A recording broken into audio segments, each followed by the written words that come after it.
Hello, everyone, and welcome to a More Perfect podcast.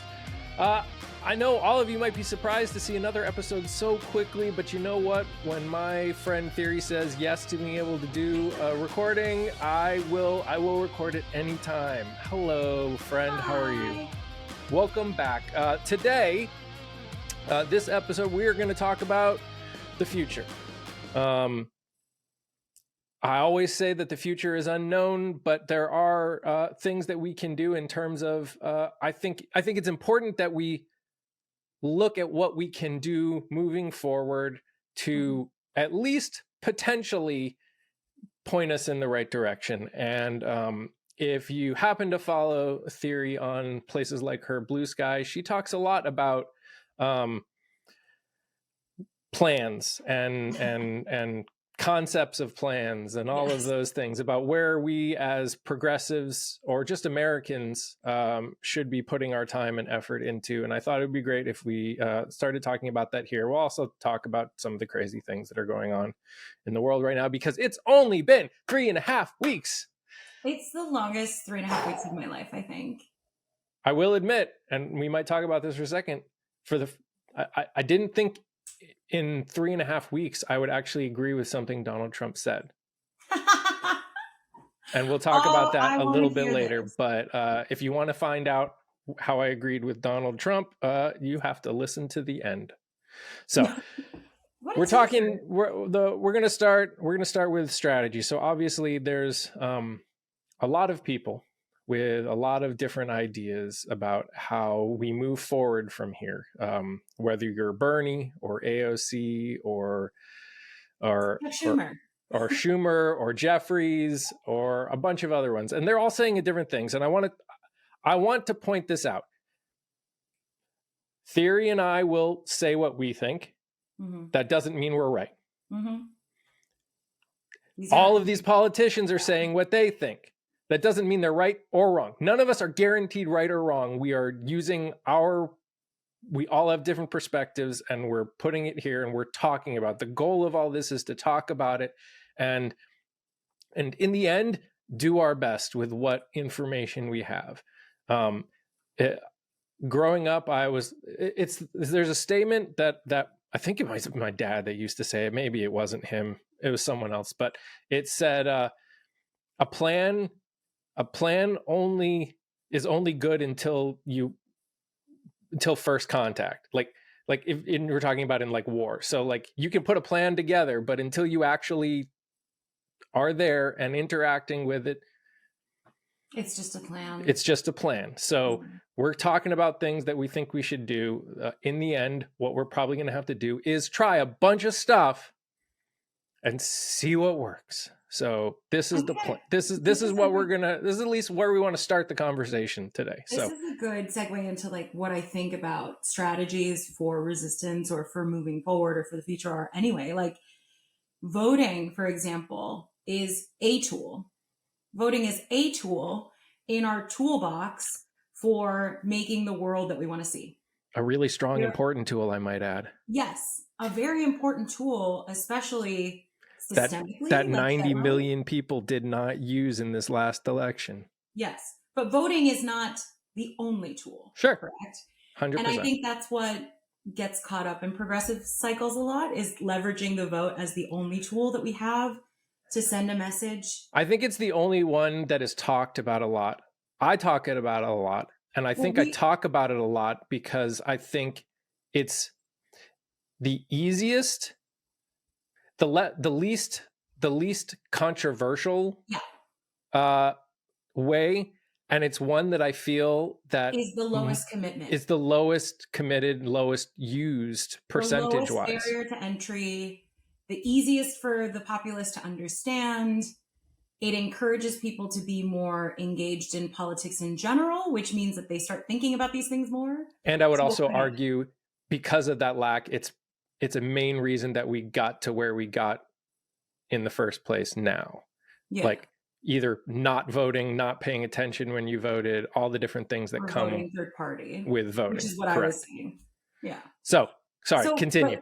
So these theories about how we can move forward and all these strategies can be done concurrently. They can exist in multitudes, right? You can find yourself agreeing with what AOC said about something and then disagreeing with her on what she said about something else. And that's okay. That doesn't make her wrong. Yep. It just means that that's not a tool that you want to put in your toolbox for resisting, right? Correct. So I think that that's how we have to approach this. And I'm talking to the audience, not to you. This is for the audience.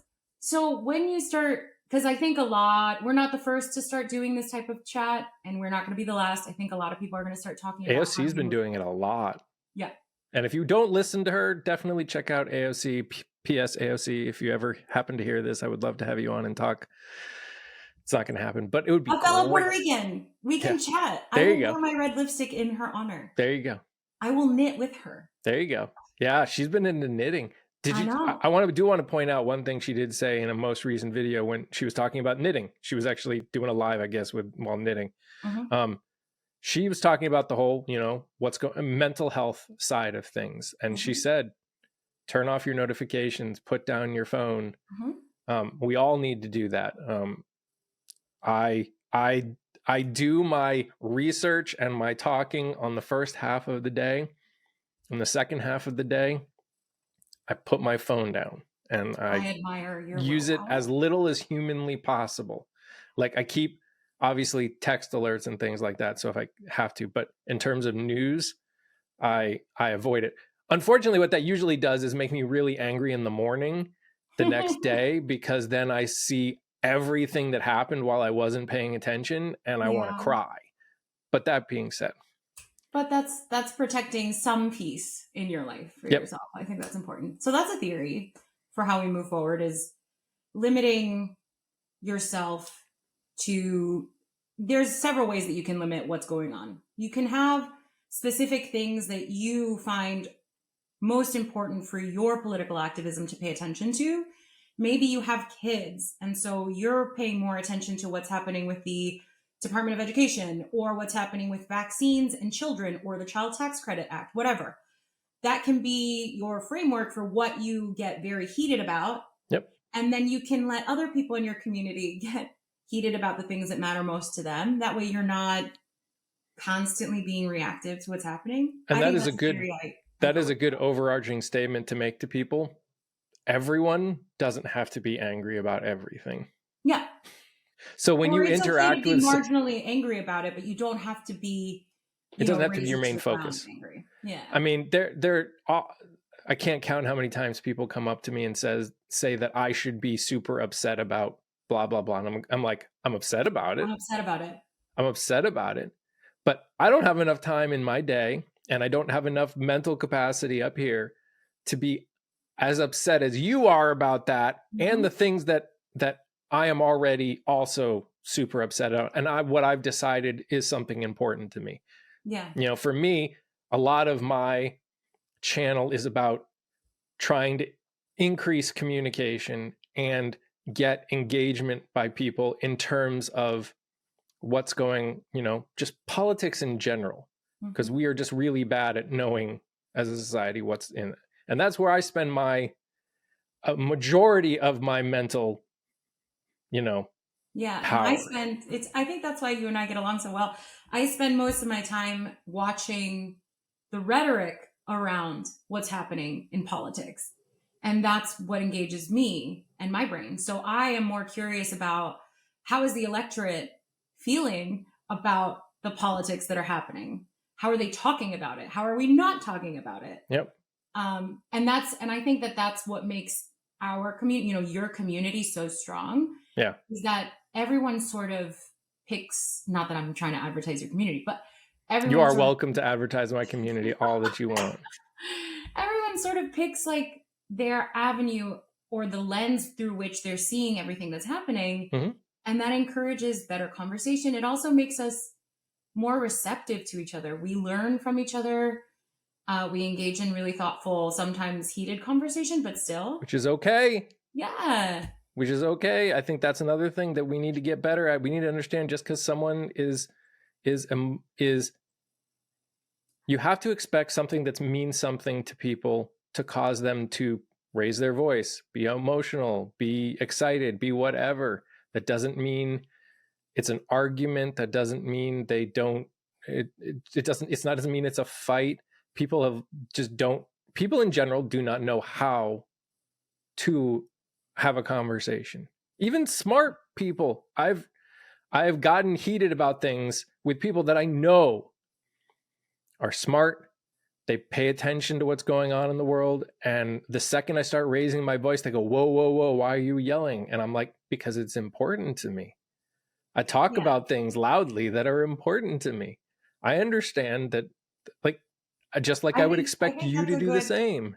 That's a good, that's not one I had thought of, but that's a good strategy for how we move forward in the future. I think it's, we look at what's happening in politics right now, and there's a sheer lack of empathy. There's a lack of seeing or willing to see the world from someone else's point of view. On the right, it's their way or the highway. It's either you bend the knee, kiss the ring, or get the fuck out of here. Yeah. And I think one of the things we can do to be markedly different is to try to see people where they are, try to be empathetic or sympathetic about what someone is saying, and never default take things personally. So when you engage in discourse with people, if they disagree with you, assume that they are not disagreeing with you as a person, unless they say so. Well, and that's the hard part, especially when it comes to social media, right? Like, I can have a conversation with you because we've had a lot of conversations. I can have a conversation with my wife. I can have a conversation with my close friend. And my mentality is, even though they may be raising their voice, they may be getting upset, they may be even, I may be hurting by what they're saying. Supposedly, at least, I know them. I know you as a person. Mm-hmm. So when we get into it, I'm at least an attempt to not take it personally, because I know you're just talking based on your experiences and your, just how you see things.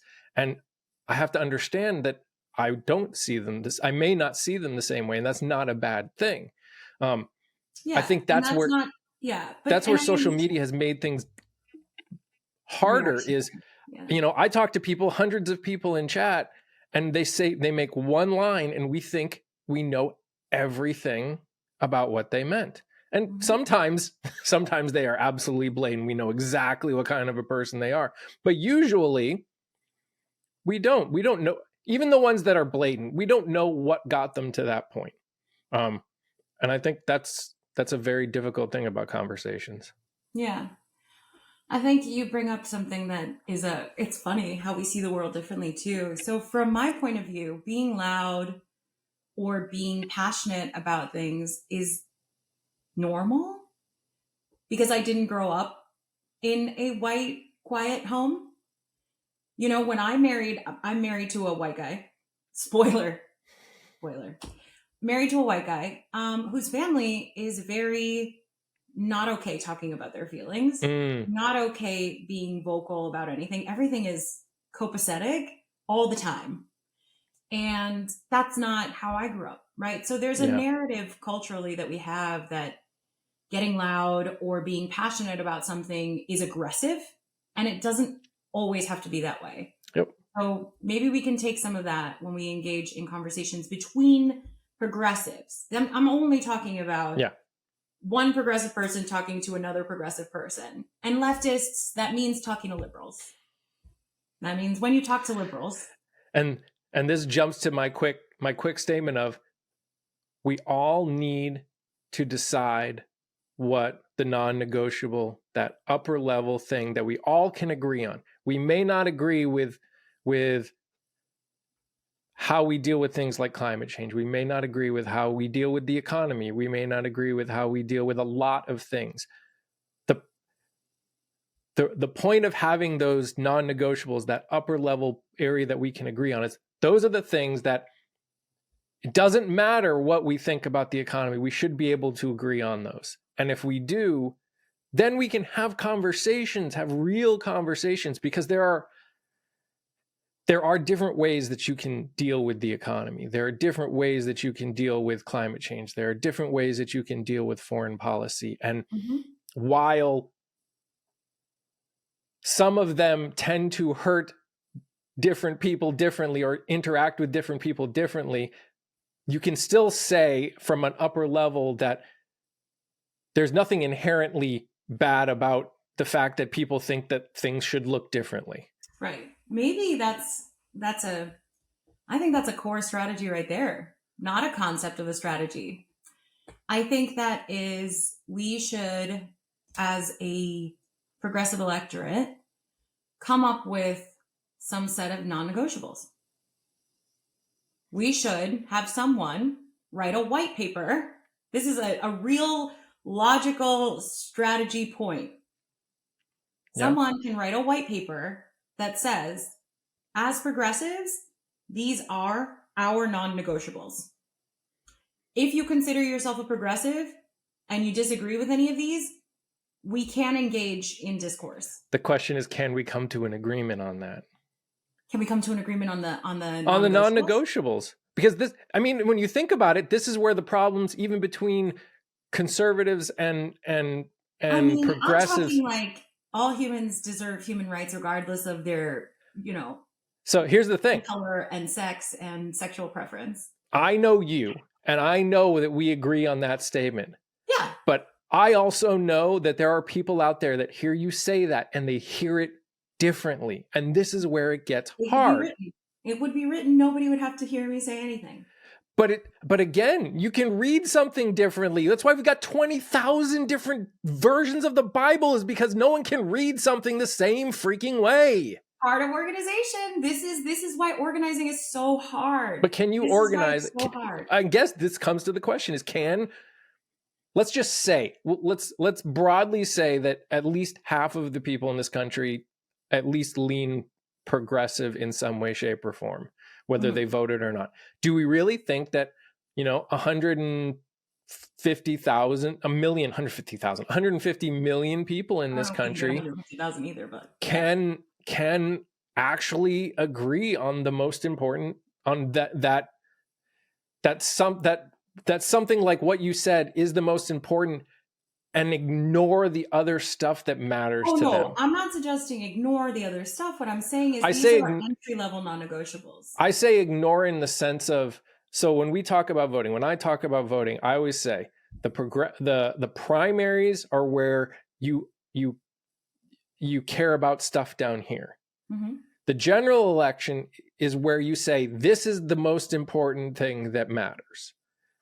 The reason we're struggling is we've got tens of millions of people that are focusing on this in the general election and choosing not to vote because none of the people that are there are here. Mm-hmm. So are we going to be able to get enough people to agree here? I think we can get enough people to agree here. It's, can we get them to say, when the general election comes out and things don't go their way, which again, I understand a lot of people are upset that Bernie didn't. But I know what you're talking about. I know a lot of people are upset that Bernie didn't make it in 2016. But to ignore the fact, I think we should try. Fair. And I think that is a strategy that I want to put forth for sure, for real. Yeah. Is to try shit. Sure. We on the left of center, and maybe some of the center. Some center. I think center. Yeah. I think there are people on the center that I can agree with the upper level stuff. I think there are. But here's what I think. Well, this is a difference in ideology. On the left, we are far too comfortable pontificating about shit. We care way more. And I say this as I mentioned that my favorite thing to do is look at the rhetoric and see how people are talking about things, blah, blah, blah. That is a strategy, sure, for understanding what's going on. It is not a strategy for activity. Yeah. It's not a strategy for doing shit. So I think people on the left, because we tend to be more educated. Scott, where are you, Scott? Come at me with polls. But I think that's true. People on the left tend to be more educated. And therefore, we engage in almost like Socratic seminar all the time. Yeah. We chat about ideas, and then ideas never come to fruition. Yeah. So maybe we can just try to put out a document that white paper, whoever is a writer, not I, whoever Not is a I. writer, put together a list and maybe we all vote on it. You send it around to a bunch of progressives and we say, hey, this is how the electorate, the progressive electorate, voted on how important these things are to them. So when we pressure our politicians to be more progressive, we got to lead with what most people voted as the top priority and hold them to account on that. Yep. And then step 2, and then step 3. And I mean, but this is shit that the DNC should be doing. This is what the party should be doing, and it's not doing. But again, we've talked about this. The DNC's job is to get as many votes as they can from the people that they believe are going to vote. Mm-hmm. Well, there are a lot of people that aren't voting. And they are registered Democrats. Yeah, but see, again, I mean, I have issues with people registering with any party to begin with. But that being said, registration doesn't mean anything. If you just, how many people said, I don't like what either one is saying, so I'm just not going to vote? But then we absolve them of any responsibility of trying as a party to get more voters. What you're saying is that it's on the voter to want to vote, period. What I would say is it's on increase voters. What I would say is it's on the voter to be involved earlier and not just in the general election. But how do we encourage voters? This is the conundrum. It is. How 100%. do we encourage voters to give a shit earlier if the party says they are only interested in people who already said they're going to vote? And this is again, it's weird for me about to say this, but you want to convince them to do it? Show them what happened in the Republican Party. Sure. That's a strategy that the DNC could use to leverage more voters. But but it's not I'm not talking the Republican Party specifically. I'm talking about the voters in the Republican Party. So you had MAGA come in. Well, MAGA could have easily disappeared off the face of the planet if when people were running in the primaries as MAGA against more moderate Republicans didn't make it past the primaries. But what happened was the people that were voting in the primaries voted through MAGA. So what happened? MAGA took over the party. Those ideals of the people that are MAGA became the Republican Party's platform. I have a theory. That's my name. I have a theory about using Republicans to encourage progressives or moderates to vote. I think it's a bad one. I'm not saying using. No, I know, but we're talking about how to encourage people to do stuff. I understand. And I think talking to people about the ills of the left and the ways that the Democrats have failed us is important in this moment. So we could talk about, if you want, which we've said in many a live, if you want more progressive candidates on tickets, you need to be active at the primary level. Because if not, this is what happens. Yeah. And we, instead of using a Republican example, use a left example. Because the anger here is shared against the right. What is not shared is blame on the left's responsibility in all of it. So what's a left example? For okay. That speaks the same way as the right. Cori Bush is a great example. Everyone wants to say it's AIPAC. It's spending. It's AIPAC this. They don't really unpack what that means. So you can say you had a progressive candidate on a ticket. You had someone that fit all of the things that you wanted. Right. And AIPAC could have spent billions of dollars and it still would not have changed if you showed up to vote. Right. But you didn't. Fair. It's not that AIPAC hired people to go and vote. It's that they fucking spent ad money. Which I will point out, I have been saying about Cori Bush and the one from New York. Why am I forgetting his name? Forgot.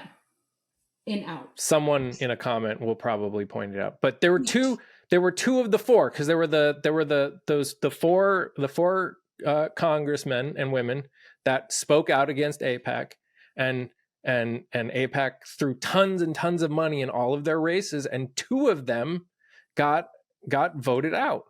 And it's like, this is why the DNC, this is why politicians as a whole do what they do when they're running for office, because the ones that speak out against AIPAC, percentage-wise, get primaried, because we don't get involved in things like the primaries. But this is what's killing me, right? Yeah. Because if the DNC was truly platforming progressive candidates, they would match the ad spend of AIPAC to support those progressive candidates. So, okay. But they don't. No, I hear you. So then my next question to that becomes, we have this assumption that all progressives want to progress the same way too. Mm-hmm. That's true. And isn't that and I would argue that's always been an issue, that will always be an issue with the Progressive Party, because the direction you go as progressives goes like this. It starts small, which is that top level, and then it goes like that. Because the directions you can go are literally a billion different ways on a billion different things. The reason the conservative platform can be so much smaller is it's all stuff that's already happened. It's all stuff that everyone already knows. There's not quote unquote. It's just hatred. It's just being able to be white publicly. But what I'm saying is people that are conservative tend to not, they like to stick with things that they know. Mm-hmm. And moderates also somewhat do as well, but at least they're more willing, at least somewhat more willing to listen when you talk about progressing, where conservatives are just like, I know this makes sense to me. I don't want to think. I don't want to have to worry. I don't want to have to worry about what I say. I don't want to have to worry about what I do. R word again. I don't have to worry about all of these things. That's what they like. So it makes those arguments easier for them to rally around, because you can just say things are different than they used to be, and that sucks. And you don't have to go any deeper than that, because everyone who's a conservative hears that and goes, I remember when this, or I remember when that. And when it comes to progressive, it's so much broader of a concept that it's hard to find agreement on. It goes back to those non-negotiables. It goes back to maybe I'm saying this out loud, and I feel like I'm giving myself work to do, because I think I'm going to write this. Frick. So, I'm willing to help you if you want. Thank you. Okay. Anyone in the comments who wants to help me, please find me on Bluesky. TheoryThot. There you go. Zeros are the O's are zeros. We'll put a link to your Bluesky down below. Come find me. Let's write a white paper of non-negotiables for progressives. There you go. But part of a white paper like that, or like a tenet of who we are as progressives, can be holding each other to account as well. Sure. One of the big things that I think about progressivism that is flawed is that we've allowed and we've co-signed, more than allowed, we're complicit in suggesting that progress is only ever allowed to be incremental. What we're seeing on the right is a regression on a scale that in 3.5 weeks, we have the military scrubbing any existence of women existing. We have NASA scrubbing the existence of Indigenous women at all. So why do we think that progress needs to be incremental? Why have we allowed progress to be that level of incremental, where there are people who will be forever disenfranchised by that incremental progress, right? Yeah. When we say shit like progress is incremental and we gotta take wins, we gotta take small wins, and you gotta move the needle really slowly because that's how it works. It's never at the expense of white men. It's never at the expense of white women. It's always at the expense of everyone else. Yeah. So maybe in these non-negotiables, we can hold each other accountable and say, hey, I appreciate that what your level of progress looks like is in a neoliberal economy. You want to go back to 2006 in the economy, and that disenfranchised a huge group of people. So how can we imagine a better economy based on 2006 if we want to do that? But how can we imagine a better economy that doesn't disenfranchise those people? Yeah. I mean, that's always the hard part in a country as large as ours, right? Like that will always be that will always be the most difficult part of all of this, is we've got hundreds of millions of people that all see things differently, and yet 435 people in one place and 100 people in another place, and then one person at the top end up having the ultimate authority to decide where all of this goes in the first place. Mm-hmm. But we can encourage people to run for office that are, passionate about these topics and that align with what's happening in the Progressive Party. We can, I think there's room for development outside of the DNC. So for the longest time, we've looked, and I'm not talking about leftists, although I am a leftist. I'm talking about Democrats have looked to the DNC for leadership. Mm-hmm.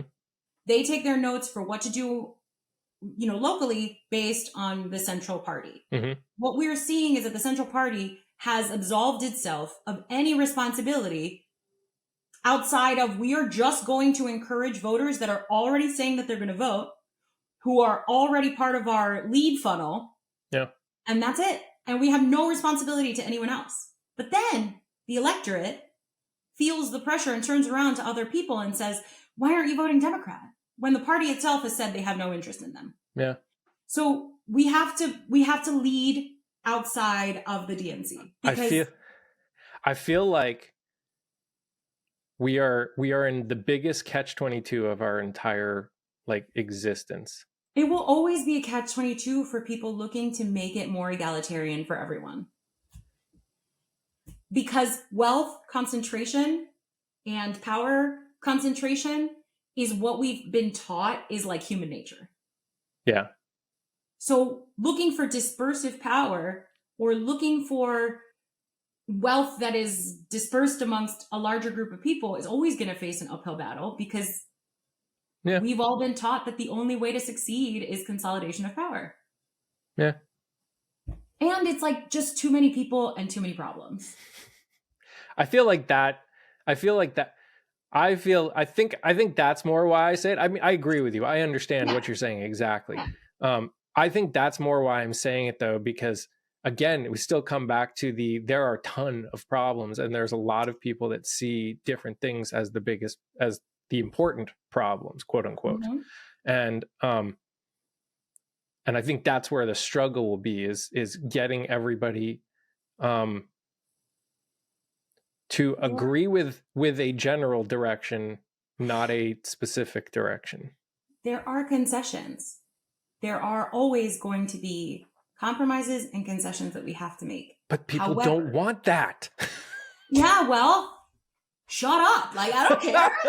That's my concession. Well, the people that you're just telling to shut up are the ones that are voting in the first place. I vote in every single election. I'm also very engaged in local politics. But, the people who do not want to negotiate or who do not want to have concessions are breaking a tenet of what it is to be in the Progressive Party in general.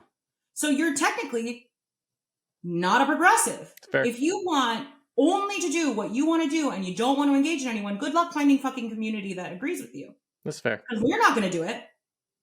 I think that should be part of this whole thing. You want people to change. You cannot keep rewarding them for behavior that disenfranchises you or for behavior that's at your expense all the time. And so I think as we move into the future, we need to be okay, the concessions, these are the types of concessions we're willing to make. And it will largely affect people who have not previously had to make concessions. Do you know what I mean? Yeah. No, you're right. I think we can favor people who have had to give up a lot more. I think there needs to also be a general understanding by all of us, all Americans, specifically progressives, or at least moderate Republicans through progressives and leftists. No change at this point. I don't think any change that needs to get made is going to come without some level of pain. Mm-hmm. And we need to accept that. We need to accept that reality that we have damaged. Forget some of the things like the annoyances or the bad things that are going on. I'm just talking about the last 3 weeks. I'm not saying irreversibly, because all of it can be reversed, but it's going to take a lot of time and work. But the current administration has severely damaged, if not destroyed, some things that have taken decades, if not hundreds of years to put in place and make a reality.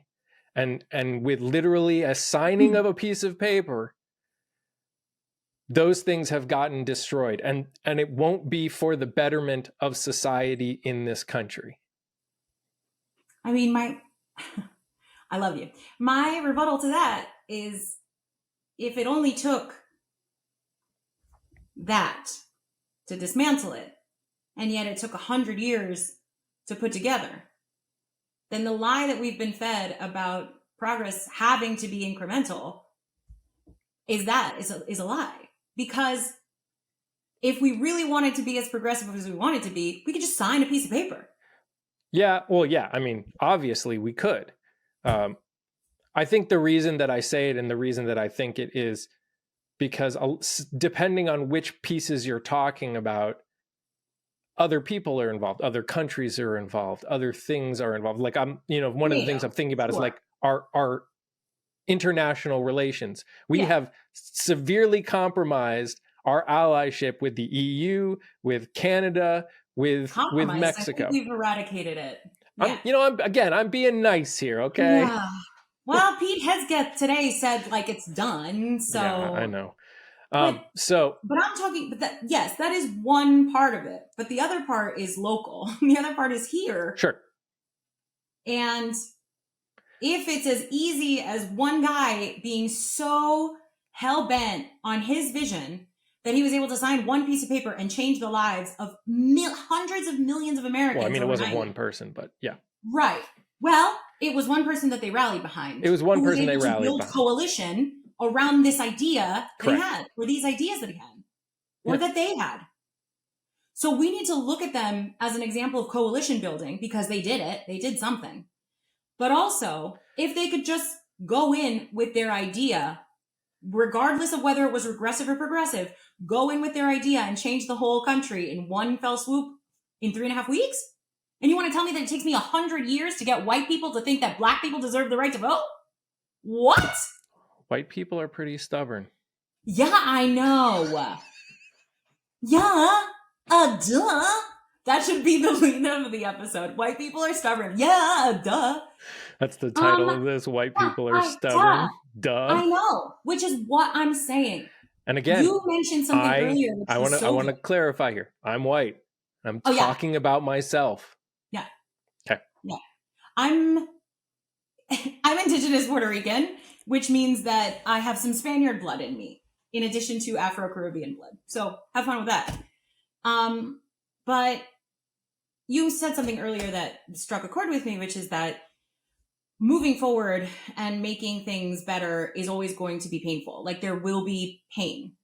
What I'm suggesting is that in this new progressivism in the future, who feels the brunt of that pain should be different. It should not be people who we've told that their rights are coming down the line. Sure. Oh, no. Okay. Yeah. Let me add on to this. The people that will and should feel the most pain are the ones that have whether benefited they realize it or not, benefited from the way society has been most of all, and that is people that look like me, and I completely understand that. And am I saying that knowing that if something was signed and I felt the pain, I'd probably be really upset, because who really likes to feel pain? again, the question is, do we want to make this world better for everyone, or do we want to make this world better for just me and people that look like me? And if we're truly progressive, I would hope that the answer would be everyone. And I think if we do it and we do it right, the faster everyone who needs to accept it accepts it, the faster we turn the corner and everyone benefits. Mm-hmm. The reason that it is as it's like the kid that wants to go to bed and is kicking and screaming. The more you kick and scream, the harder it gets. Stop kicking and screaming, just accept it. Let's get this done. Pull the Band-Aid off and just do it. Well, I think that there is always, yes, right. Like the kid going to bed, it's actually good for the kid to get some rest. Yeah. Like in the end, the kid is kicking and screaming, but he will get to sleep. And they made themselves more tired. Yeah, he will get to sleep and he'll wake up in the morning and feel better about it. Yeah. You know, or he won't think about it at all. Similarly, I think this goes back to the idea that like the only way to be successful is power consolidation and like selfishness, right? We need to stop thinking of ourselves as individual people and start thinking of ourselves as a community of people who are working towards collective goals. Part one of doing that is what I mentioned with the white paper. Yep. Great. Part two of doing that is activity, is really standing behind that belief. And what that looks like for people is different based on who they are. True. And their lived experience in their class and their working title and their color of the skin and their heritage, all these things. Very different for everyone. When you are a kid kicking and screaming, and I'm going to use one example. This is just an example. People, don't get mad. Don't get mad. No, they're going to get mad. They're going to get mad. I'm so sorry. Boomers, okay? Let's talk about or moderate boomers. And Gen X even. Sorry. Are you? I feel offended. Sorry, I'm not sorry. I don't hate being this person. I am this person. So, if they were kicking and screaming about a policy that would affect homeownership, let's say, we know that boomers and Gen Xers own more homes than millennials, Gen Z, and obviously Alpha, because they can't even vote yet. Right. But they own more homes. If all of a sudden we said, okay, we need to have laws, and this is an example, people, I'm not suggesting that this is what we should be doing. We need to have laws that limit how many homes people can own, period. You cannot own homes for property, like for passive income in these areas because there is a housing crisis here. So blah, blah, blah, blah, blah, whatever. Boomers and Gen X might be kicking and screaming. Sure. In the end, they will benefit from it because all of society will be better off for it. And that's it. And they may not get the profit that they were getting from their land held home, you know. Aww. But next election cycle, we don't have to debate whether I have rights as a woman or not. You know what I mean? Yeah. Like, yeah. When we make things better for more people, we get closer to focusing on the things that you want us to focus on. Yeah. There's no reason that every election, people's rights are up for debate. Absolutely. No reason. 100%. So that can be our unifying thing. Let's give rights to people and then move to the next thing. You want to work on the economy? Let's give rights to people. Then let's work on the economy together. So what you're saying is you want everyone to learn empathy. Got it. If it were that easy, jeez. Everyone needs therapy. It's also true, but you know, therapy means weak, right? You know what? Maybe we need to start reevaluating weak. Oh, we do. By the way, I know we can jump back, but I do want to point out, I mentioned it in the beginning, and I want to point it out because it's you know, it's an amazing day. It's been 3.5 weeks, and I have agreed with Trump on something that he said. It's like a miracle. God obviously exists because this happened. In an interview, talking about what's going on in the Middle East, he was sitting there with the king of Jordan, and he was asked about Hamas and whether Hamas would win. I forget the question. It was some random journalist question. But in the answer, he called Hamas bullies, and then he goes, you know what it is about bullies. And then he goes, it's funny. He goes, you know what it is about bullies, and I've been thinking about this, all my life. Bullies are the weakest people. Mm-hmm. Totally agree with him. 100% agree with that man. Why do I agree with that man? Because he is one of the weakest people I've ever met. Why? Because he's a freaking bully. Yeah. The man has threatened economic destruction on Colombia if he didn't take immigrants. I mean, even in his interpersonal interactions with people. Oh, yeah. Judging Chris Christie on the steak his wife ordered.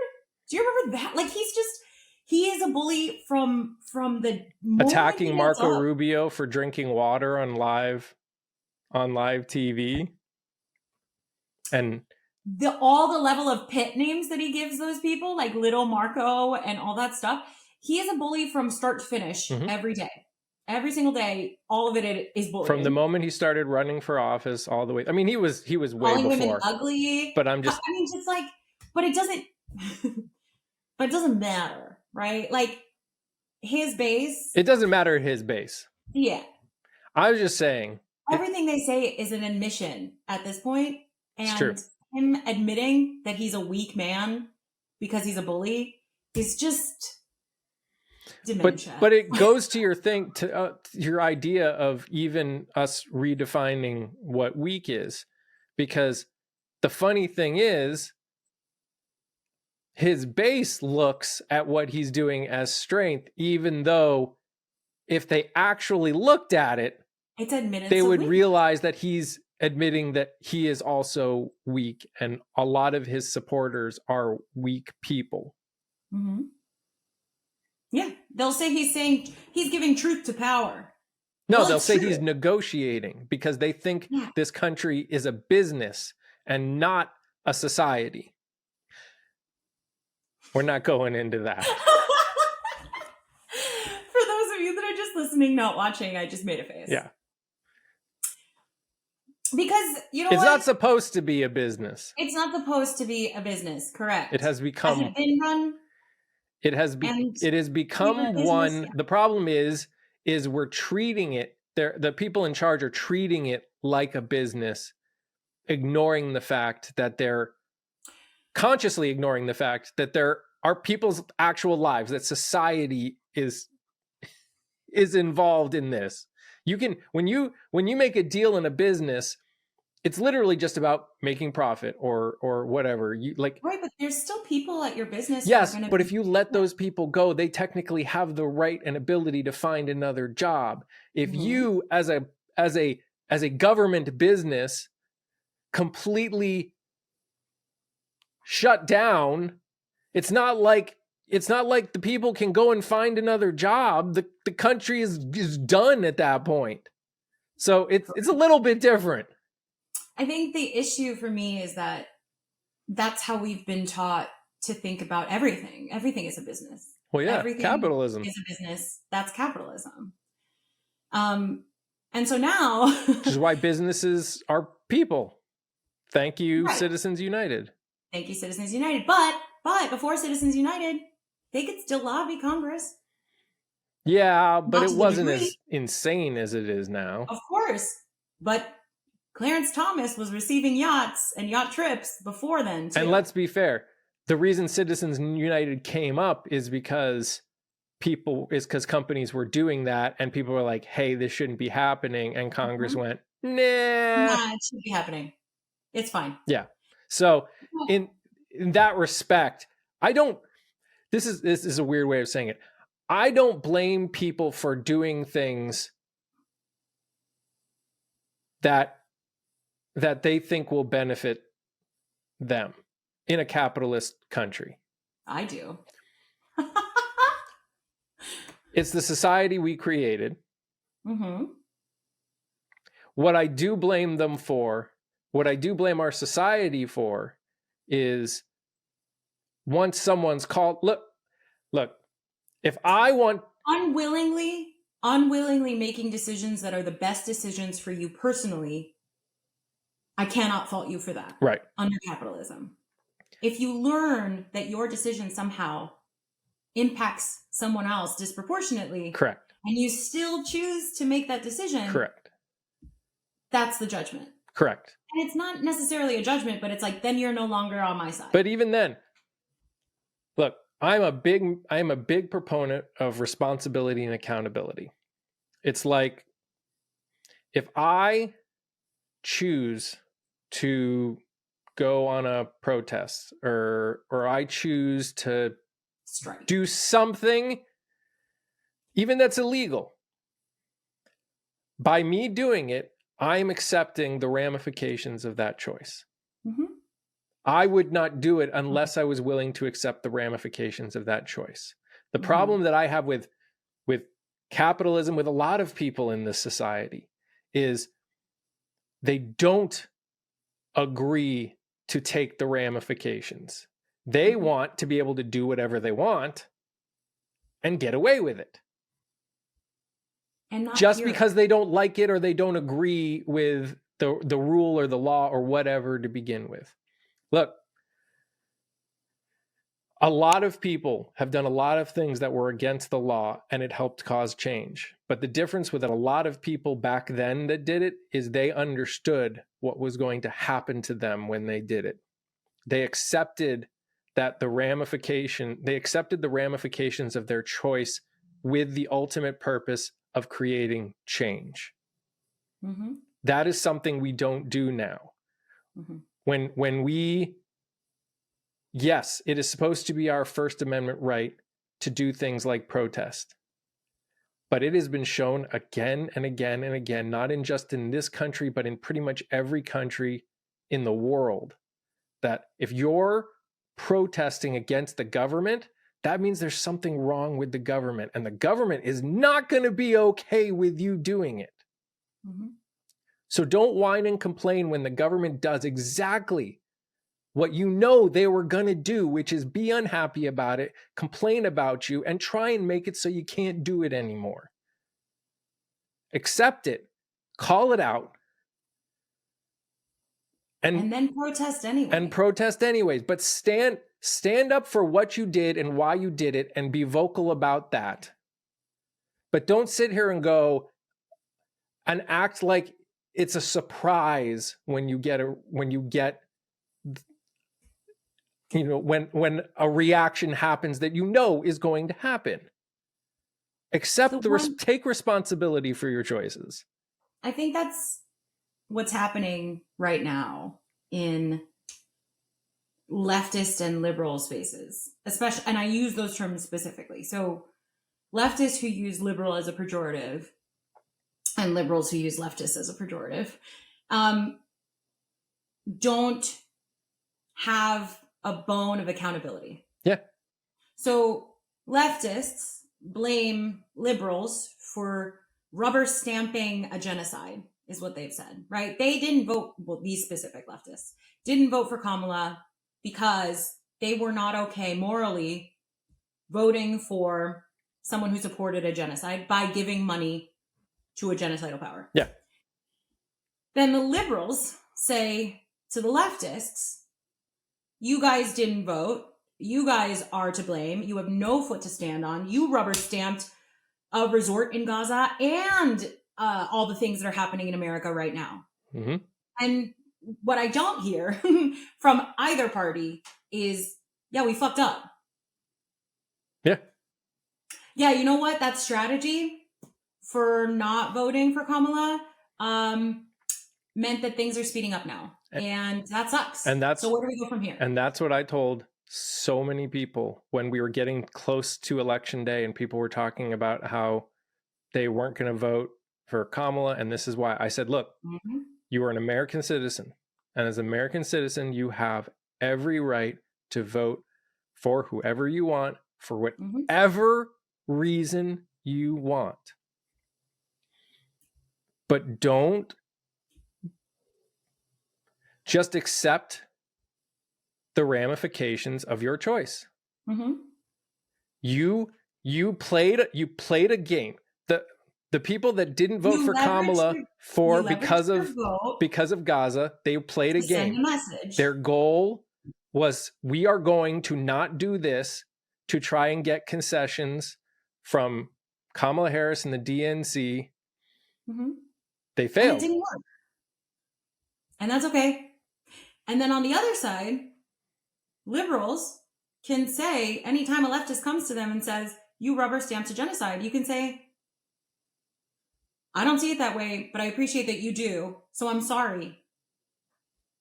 That's it. I fucked up. Right. And that's the thing. And that's the part. This is where it gets difficult, is right now we're still sitting in this blame game thing. Well, if it's human nature to be selfish, it's also human nature to not want to ever have accountability and blame other people for your mistakes, whatever. All of these things worked together to bring about Donald Trump. Correct. And nobody is willing. Correct. Neither side is willing to take ownership of their role in that. Correct. And that's the issue. We will never have this is what I always say, maybe this is my closing statement, I don't know what time it is, but if leftists could have changed the world alone, then the question would be, why the fuck haven't they done it yet? But the truth of the matter is, they cannot, because you need more numbers. So leftists should be looking for coalition building with those liberals, because they're the closest. Well, maybe not the closest. There are other people in between, but you should be looking to make coalition with those liberals, because there's a large majority of them that would increase your numbers, and they're closest in thinking to you. So stop blaming them and start finding ways that you can relate to each other. And to the liberals, I will also say, if you wanted a better world and you could have done it alone, why did Kamala lose? And this all comes back to our initial statement of, we need to agree on an overarching, non-negotiables. We're gonna have to write this. Probably. Be prepared. In the future, you may see something more about this, everybody. But I think that is. Did we really give a lot of strategies for how to be? Did we give a lot of strategies? I don't know. I think these are things that need to be talked about, though, because these are I think we might mean we need to have another episode about this. Oh, darn. Because I think what this episode showed us is there's a lot of things that we still need to work through before we can move forward. I do like to say there's a bunch of people right now that want us to be at the finish line. We aren't even at the starting point yet. We need to get to the starting point. And I think that's what this conversation at least helped, hopefully helped anybody that listens it. And I think that's what we need to do. And I think the starting point ends up being that document that you were talking about that we need to write. That is the starting point. Once we get that, then we say, okay, how do we get everyone on board with this starting point? And and then what does it look like in the future? And then we just keep going. So, and that's organizing. That's a strategy for resistance, guys. Gosh, organizing is so much work. It really is. It's so much work. And I'm not a project manager, so if anybody wants to manage this project, please, again, reach out to us. If anyone wants to be a project manager for this, you can write it out in the comments. Or we can give you a cool nickname. I don't know. All right, Theory, thank you so much for joining for this. I'm sure we will have many more conversations because this is what we do. Thank you for having me. Thank you for everyone who has been supportive of this podcast. If you like what you hear here, please make sure to hit all of the buttons down below, like, subscribe, comment, Also understand that we put a lot of work into a More Perfect podcast all over the place, and your support means the world. And if you would like to support what we do, we have a Patreon that will allow you to help make it possible for me to keep making episodes here. So thank you so much, everyone. We will see you the next time on a More Perfect podcast. Bye, guys.